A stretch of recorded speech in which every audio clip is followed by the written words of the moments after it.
저 말인가요? 내 이름은 종타쿠 오덕이죠. 우리 종대 여러분, 오늘 하루 어떠셨나요? 오늘은 인게이메이션 기운의 칼날의 최강자 요리치가 탄조로의 스승이 된다면 어떨지 대한 가상 시나리오 4부입니다. 이 영상에는 원작의 스포일러와 개인적인 견해가 있으니 그 점 유의하시기 바랍니다. 大丈夫ですか? 그럼 시작해볼까요? 저번 영상에서는 요리치가 상현유 카이가쿠를 베어버리고 탄지로가 비할때 선별 시험에 갔다가 코쿠시보를 마주칠 뻔했던 것까지 전개했었죠. 저번 영상을 보지 않으신 분들은 보고 오신 게 이 영상을 이해하고 즐기는 데 수월하니 보고 온 거 추천드리고요. 이 가상 세력 컨텐츠는 원작의 고증을 철저히 따라가는 매끄러운 진행이 되지 않기 때문에 어느 정도의 혈종으로나 능력치 보정은 이해해줬으면 좋겠습니다. 그럼 오늘의 가상 시나리오 시작하겠습니다. 해안 마을에서 사람들을 죽인 뒤 그 시체들을 묶어 기괴한 작품을 만들고 만족스럽다는 듯이 낄낄거리고 있던 교코. 그때 어떤 인기척이 들어 그쪽을 봐보니 코쿠시보가 돌아오고 있는 걸 보게 되었죠. 교코는 오, 처음 본 온이구나. 눈이 6개가 저런 식으로 달려있다니 저것도 나름 느낌이 있는데 효효효효 하며 웃었습니다. 코쿠시보는 약해 빠진 인간들을 사냥해 그렇게 만드는 것이 재밌느냐? 라고 물었고, 교코는 이런 창작의 예술이야말로 인생을 살아가는데 가장 중요한 기쁨이지 라고 했죠. 코쿠시보는 어이가 없다는 듯이 고개를 저었고, 진짜 예술은 바로 압도적인 강함에서 오는 것이다. 강한 자들을 베어버리는 그 순간이 바로 예술인 것이지 라고 했습니다. 교코는 넌 뭔데 갑자기 와서 시비냐? 라고 불쾌했고, 코쿠시보는 네 혁이 상현사라는 걸 듣고 너의 강함이 어느 정도인지 배워보려고 찾아왔다 라고 했죠. 교코는 한바탕 크게 웃더니 네 녀석 머리가 제정신이 아닌 녀석이로군. 너 같은 정신병자는 피해야 한다고 배웠는데 나는 지금 작품을 만드느라 바쁘니까 저리 꺼져라 라고 했습니다. 코쿠시보는 그의 달의 호흡을 시작한 뒤 참격을 알려 교코가 만들고 있는 그 작품을 달걀게 베어버렸죠. 교코는 이게 무슨 짓이냐고 불같이 화를 냈고 바로 코쿠시보에게 수많은 마비침을 쏴댔습니다. 하지만 코쿠시보의 내비친 세계에는 그 흐름이 전부 다 읽혔고 가뿐하게 이동해 피한 뒤 교코에게 접근했죠. 교코는 이 녀석이 나를 공격하면 항아리로 숨어버리면 그만이지롱 이라는 생각하며 코쿠시보의 공격을 기다리고 있었습니다. 코쿠시보는 그대로 빠르게 칼을 뽑아내 교코를 향해 내리쳤고, 교코는 다른 항아리로 숨어 그 공격을 피해버렸죠. 교코는 저 멀리에서 낄낄거리며 이 녀석의 검술로는 나를 뵐 수 없다. 내가 괜히 상현사의 자리까지 올라온 줄 알아? 라고 비아냥댔습니다. 그런데 그 순간 코쿠시보의 모습이 사라졌고 어느새 교코의 뒤로 다가와 교코를 항아리째 베어버리게 되었죠. 교코는 어떻게 이런 속도가? 라며 당황했고 그곳을 빠져나와 몸을 재생시키려고 했지만 코쿠시보는 전혀 틈을 주지 않고 계속해서 갈기갈기 베어버리게 되었습니다. 교코는 곧바로 소멸하진 않겠지만 이대로 계속해서 베게 된다면 재생한 에너지가 없어져 결국 태양이 뜰 때까지 이곳에서 쓰러져 있다가 타 죽을 거란 거 알았죠. 그의 교코는 내가 졌어. 이제 그만해. 너의 예술이 이겼다. 라고 소리쳤고 코쿠시보는 그제서야 칼을 칼집에 집어넣으며 상현 살아있는 녀석도 약해 빠졌군. 상현이란 자들은 다 이 정도밖에 되지 않는 것인가? 라고 했습니다. 그의 교코는 내 위에 있는 상현3 녀석은 힘자랑한 타입의 녀석은 아니지만 그 위에 상현이 약하자는 싸움이라면 미친듯이 좋아하는 녀석이며 또한 실력 역시 엄청난 녀석이니 그 녀석에게 가보면 만족할 거라고 했죠. 코쿠시보는 그 녀석은 어디에 가면 만날 수 있지? 라고 물었고 교코는 딱히 그 녀석은 거주하는 곳이 없고 항상 여기저기 돌아다니면서 강한 자들을 찾는다고 말했습니다. 코쿠시보는 직접 찾을 수밖에 없는 것인가? 라고 하며 저벅저벅 다른 곳으로 걸어갔고 교코는 이대로 살려주는 건가? 싶어 안도의 한숨을 쉬었죠. 그러자 코쿠시보가 갑자기 멈춰섰고 네 녀석 인간의 시체를 가지고 노는 추잡한 짓거리는 적당히 해라. 그건 예술이 아니야 라고 했습니다. 그의 교코는 네 명심하겠습니다. 이건 예술이 아닙니다.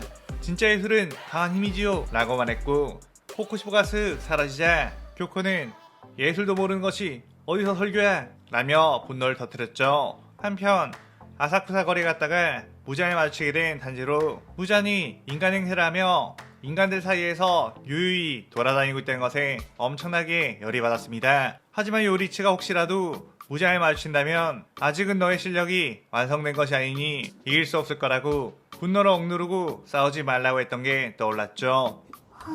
그렇지만 몸은 마음대로 되는 것이 아니었기에 자신도 모르게 무장을 따라가 그 그의 옷자락을 잡고야 말았습니다. 부자는 자신을 알아본 이가 있다는 것에 꽤나 놀랐지만 이곳에서 굳이 손을 떨 필요가 없었기에 그 옆에 있는 인간 하나를 오니로 만든 뒤 그 자리에서 빠져나와버렸죠. 탄지로는 괜히 자신이 요리치의 말을 따르지 않고 부자에게 아는 척을 했다가 무고한 시민 하나가 오니가 되었다는 것에 죄책감을 가지게 되었습니다. 그렇게 한바탕 소동이 나고 사람들이 탄지로 주변으로 몰려들었는데 그때 타마요가 자신의 혈기술을 사용해 탄지로를 구해주게 되었죠. 그녀는 멀리서 부자의 행방을 지켜보고 있던 중이었는데 웬 귀할대 검사가 오니를 데리고 있는 것을 보고 흥미가 생겼었습니다. 더군다나 탄지로의 귀걸이는 무언가 낯익은 느낌이었기에 그에게 이끌리듯 도와주게 되었던 거였죠. 탄지로는 자신을 구해준 오니가 요리치가 찾으라고 했던 오니 타마요라는 것을 알고 기뻐했고 탄지로는 네코에 대한 이야기와 요리치에 대한 이야기를 해주게 되었습니다. 타마요는 그 요리치가 살아있을 리가 없다며 믿지 못하다가 요리치는 애초에 인간의 영역을 뛰어넘은 자이니 뭐 그럴 수도 있겠다는 생각을 했죠. 그렇게 탄지로는 요리치에게 타마요를 만났다며 그녀의 아이템 위치를 편지에 담은 뒤 자신의 까마귀에게 실려보냈습니다. 타마요는 요리치가 살아있다면 그야말로 마지막 희망이라고 생각을 했고 지금의 무잔을 죽일 수 있는 것은 요리치라는 존재뿐이라고 기대를 걸었죠. 그때 밖에서는 오니의 기운이 느껴졌고 사방에서 색시공이 날아와 그들을 공격하기 시작했습니다. 그들은 무장이 보낸 암살자인 스사마루와 야하바, 타마요는 저자들은 12개월은 아니지만 꽤나 강해 보이는 오니 우리만으로 이길 수 있을지 장담할 수 없다고 했죠. 하지만 그때 탄지로가 곧바로 해협을 시전했고 뛰어나가 빠르게 스사마루의 색시공과 함께 그녀의 목을 베어버리게 되었습니다. 그 모습에 당황한 야하바가 화살표 혈기술로 탄지로를 튕겨내버리려고 했지만 해협을 시전한 상태의 탄지로의 힘은 야하바의 혈기술을 그대로 뿌리쳐낼 수 있을 정도였고 그대로 나아가 야하바의 목까지 가뿐하게 베어버리게 되었죠. 타마요는 그 모습을 보고 단번에 요리치를 떠올렸고 예전 무잔을 베어버렸던 수준까지 아니지만 확실히 이대로 성장을 하게 된다면 탄지로 역시 엄청난 희망이 되어 있다고 생각했습니다. 타마요는 그 뒤 탄지로에게 네이코를 인간으로 만들어주는 것을 적극적으로 도와주겠다며 연구를 위해 12개월의 피를 모아달라고 요청했죠. 그렇게 탄지로는 12개월의 오니가 있을 것으로 추정되는 곳으로 가 임무를 수행했고 전 12개월의 오니였던 쿄가이를 여유롭게 대치한 뒤 나타구모산으로 들어가게 되었습니다. 한편 요리치는 탄지로의 편지를 받고 곧바로 타마요 아이트로가 타마요와 재회하게 되었죠. 타마요는 검사님이 살아계셔서 정말 다행이라며 격하게 반겼는데 요리치는 지금 시간이 얼마 남지 않았다며 빠르게 자신의 상황과 타마요가 해줘야 할 일에 대해서 이야기했습니다. 타마요는 그에 황급하게 연구실에 들어가 빠르게 어떤 약을 제조하기 시작했죠. 한편 탄지로가 나타공사에 들어서자 온갖 거미호니들의 공격에 휩싸이게 되었는데 하필이면 탄지로보다 앞서 나타공사에 왔던 귀할대 검사들이 거미줄 혈기술에 조종당해 탄지로를 공격하게 됐고 탄지로는 이미 해협을 시전한 상태라 빠르게 이 산에 있는 오니들을 말살해야 하는데 계속해서 시간이 끌리게 되었습니다. 그렇게 겨우겨우 해법을 찾아내 귀할대 검사들을 조종하던 엄마 거미오니의 목을 베어버렸고 이윽고 덤벼드는 형 거미오니 역시 단번에 목을 베어버렸죠. 탄지로는 점점 자신의 해협 지속 시간이 끝나간다는 거 알자 조조해졌고 그때 아빠 거미와 마주쳐 치열한 싸움을 하게 되었습니다. 탄지로는 빨리 오니들을 죽여야 한다는 생각에 오히려 빈틈이 많이 생겨버리고 말았고 아빠 거미 오니의 육중한 주먹에 튀겨나가기도 했죠. 하지만 다시 한번 정신을 가다듬은 탄지로는 자신의 힘에 집중했고 아빠 거미 오니가 주먹을 내지르자 그대로 그 주먹과 함께 그의 목을 베어버렸습니다.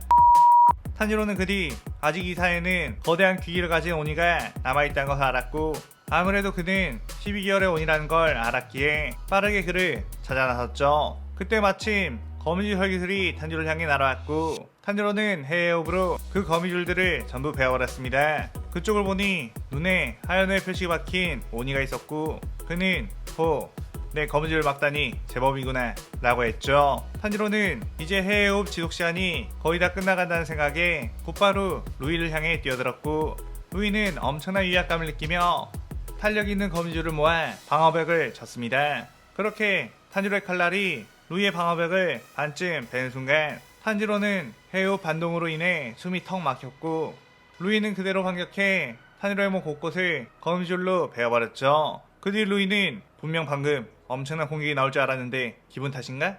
라고 하며 계속해서 거미줄을 날려 탄지로를 압박했고, 탄지로는 더 이상 호흡이 나오지 않아 겨우겨우 치명상을 피하고 있긴 했지만 몸의 상처는 계속해서 늘어만 갔습니다. 그러자 탄지로 가방에 있던 네이코가 튀어나와 루이에게 덤벼들었고, 루이는 그런 네이코에게 흥미를 느끼며 그녀를 거미줄로 묶어버리게 되었죠. 그렇게 네이코로 인해 시간을 어느 정도 벌긴 했지만 다시 헤어업을 쓰기 위해서는 더욱더 시간이 필요했던 탄지로, 이게 나의 한계인가? 나는 결코 스승님처럼 될 수 없는 건가? 라며 절망했습니다.